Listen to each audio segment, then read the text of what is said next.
Hi Kipsters, today is Tuesday, September 15th, and it is day 16, and we're going to continue working on analyzing characters. Today you're going to be reading Fever Chapter 5.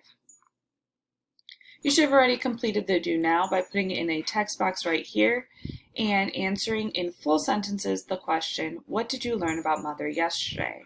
Here's a picture of what Mother could have looked like at the time. The two questions you're going to answer after watching this video are, what should you look for to make sure you've answered all of the questions in the text? And that's this last one, both highlighted directions and yellow boxes, just like last week. And then the second question for today is, what is your reading focus for today? Today's reading focus is going to be to read big events, or to look for and underline big events. Here, these events are going to help us understand the characters a little bit more. So don't get tricked by picking characters. Our reading focus is big events.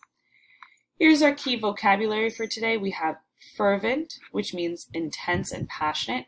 This is a picture of someone fervently texting, so very intensely doing something. And then our next word is impudence, which is not showing due respect for another person. So we have a picture of two kids sticking their tongue out at each other. Like I said, our reading focus for today is going to be big events. So as you read, you want to ask yourself, what are the big events of this chapter? Some of these events are going to give us clues about who the characters are.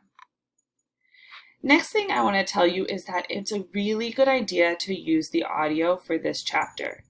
That's because as you get further in the chapter, and this one's a little bit longer than our last ones, we're going to see characters who are speaking in different dialogues or dialects. So they're going to be speaking in non-standardized English here, and so it'll be really good to hear what those voices sound like by listening to the audio. As always, on the side, you have your questions with highlighted directions. Those questions are found in yellow boxes, and you have some support to help you out. Vocab words and different ideas that can help you understand the text.